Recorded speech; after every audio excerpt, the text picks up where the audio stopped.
Rares sont les flammes qui ont des fumées sourires à toutes les lucioles. Très bonne fin de semaine à vous tous. Voici les titres du journal. L'association culturelle pour l'éducation et la santé a offert des livres aujourd'hui à l'école primaire publique d'Aviemodi Groupe D. Fête de retrouvailles à Ison 2015, les préparatifs ont débuté. Comment garder sa clientèle? Les réponses dans ce journal.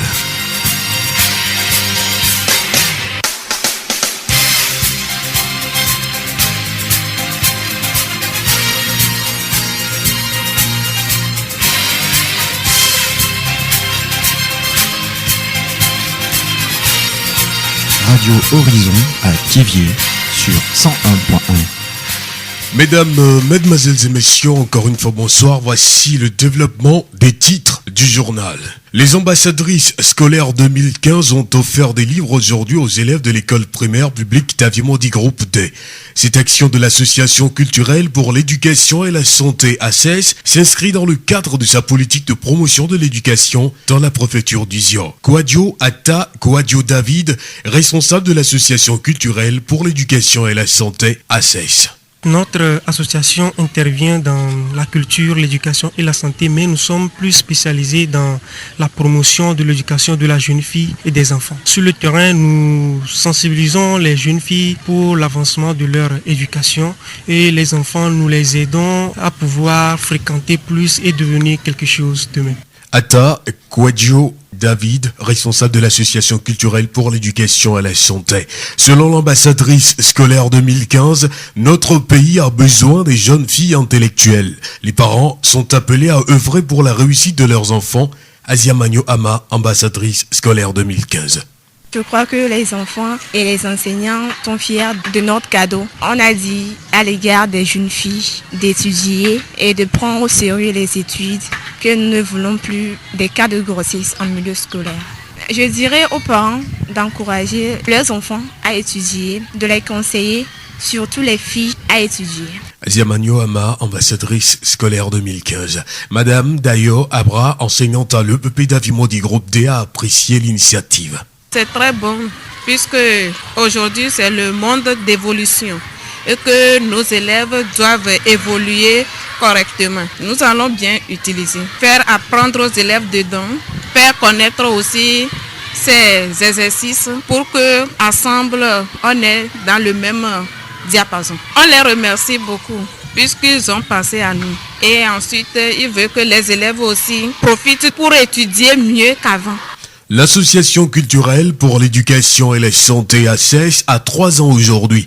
Elle a initié l'événement Miss scolaire pour choisir chaque année 3 filles ambassadrices scolaires. Kouadio Atta Kouadio David, responsable de l'association culturelle pour l'éducation et la santé ACES. Ce sont les ambassadrices qui ont eu cette initiative de faire ce don à ce jour du 3e anniversaire de l'association ACES Togo. Nous avons organisé l'ambassadrice scolaire, l'activité là pour les meilleures filles scolaires, exemplaires à représenter les jeunes filles qui seront les porte-parole de la préfecture du Gior, de la région maritime, pourquoi pas du Togo, pour sensibiliser les autres camarades, pour promouvoir l'éducation de la jeune fille. Mademoiselle Essé Akosio Vijan est la première dauphine ambassadrice scolaire 2015. Pour elle, une fille à l'école, c'est un foyer réussi. Moi, aujourd'hui, une fille doit aller à l'école pour avoir une autonomie, pouvoir s'occuper de soi-même, être une bonne mère de famille, s'occuper de son pays, aider dans son environnement et son entourage. Je trace une bonne image de la jeune fille togolaise, surtout du Zion. Toutes les filles du Togo aujourd'hui se battent pour leur liberté, pour avoir une bonne image sur le plan éducatif, culturel et de la santé. J'aimerais dire aux filles de ne pas baisser les bras, d'étudier surtout, d'aller à l'école. Tout ce que les parents peuvent mettre à leur disposition pour leur bien-être, d'en prendre soin, d'être confiants, tout va aller au mieux. Et c'est Akosio Vijan, première dauphine ambassadrice scolaire 2015. Écoutons un extrait de l'ambiance.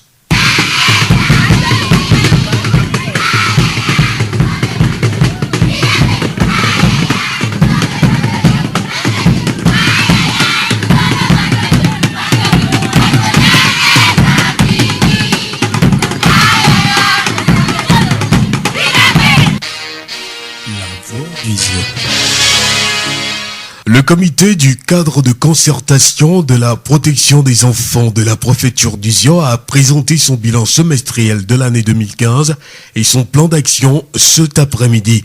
Les acteurs de protection des enfants ont pris part à la rencontre qui s'est déroulée à la direction préfectorale de l'action sociale et de la solidarité nationale d'Uzio. Il a été aussi question de la célébration différée de la Journée internationale de l'enfant africain et la constitution du comité de mise en œuvre du plan d'action. Madame Montier Sivi, coordinatrice du cadre de concertation de la protection des enfants.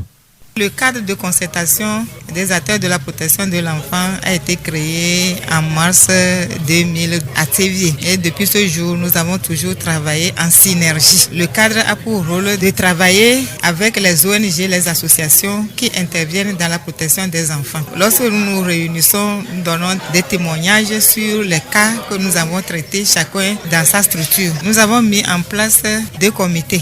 Le premier comité doit s'occuper du plan d'action et comment nous devons recycler les acteurs du cadre de concertation pour une bonne intervention sur le terrain. Le deuxième comité est appelé à travailler pour l'organisation de la journée de l'enfant africain que nous proposons de célébrer dans la préfecture de Zion dans les jours à venir. Madame Montier Sivi, coordinatrice du cadre de concertation de la protection des enfants au micro de Edem Agbetoso.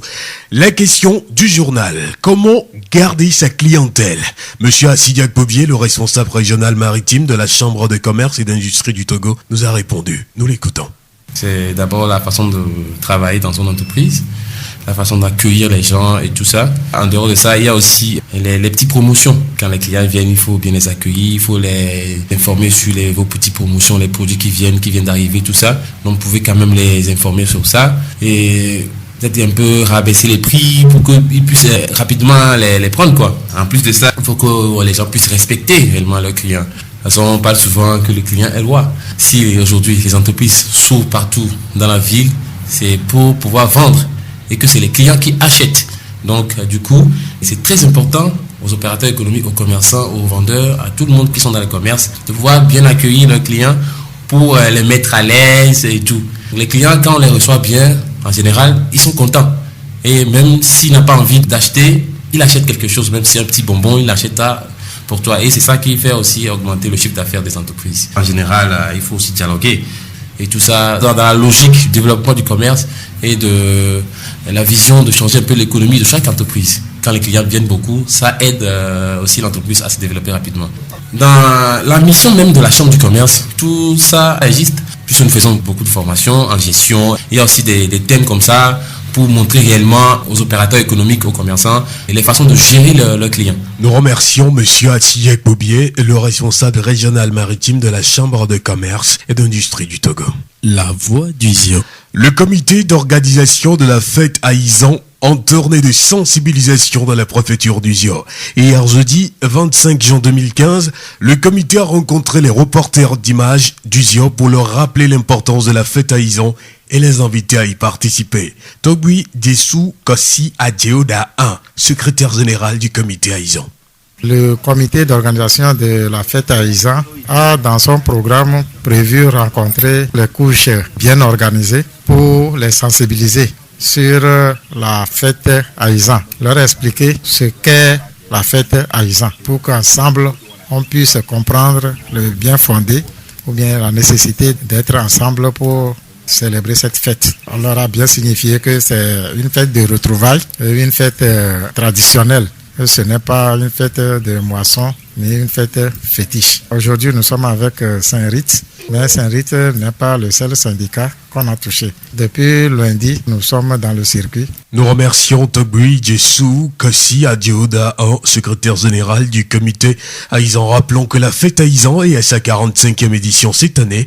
Les activités commémoratives débutent le 1er août 2015. La voix du Zion.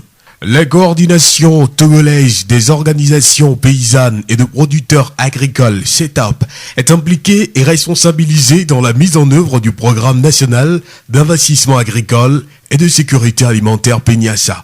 Cette implication a favorisé la mise en place de la coordination régionale des organisations paysannes et des producteurs agricoles de la maritime CROPA. Madame Bila Jouera, chargée de programme du CROPA. La COPA est née le 19 janvier 2013. Elle est régie par les statuts de la CETOP, notre centrale mère, mais à l'interne, elle dispose de son règlement intérieur. Nous avons une assemblée générale composée de 5 délégués par union membre. Nous avons un conseil d'administration composé de 7 personnes, dont une femme. Et nous avons un comité de contrôle et de surveillance composé de 3 personnes. Aujourd'hui, la COPA dispose en son sein un secrétariat exécutif composé de 2 techniciens, dont je suis la chargée de programme, et un secrétaire comptable. La COPA veille à l'accès aux informations, aux facteurs de production et au crédit par les producteurs dans les régions. Et nous contribuons aussi à la structuration et au renforcement des capacités des producteurs et de leur organisation. Et nous veillons à une meilleure mise en marché des produits agricoles de la région. Nous contribuons aussi à la transformation des produits agricoles. Et nous renforçons la participation des OP à l'élaboration, à la mise en œuvre et le suivi et évaluation des politiques de développement au niveau local.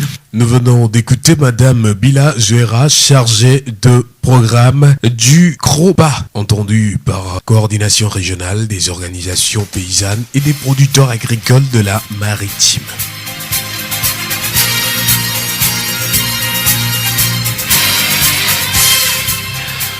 Une heure d'ascension dans les montagnes, faite d'un gredin et d'un sein, 2 créatures à peu près semblables.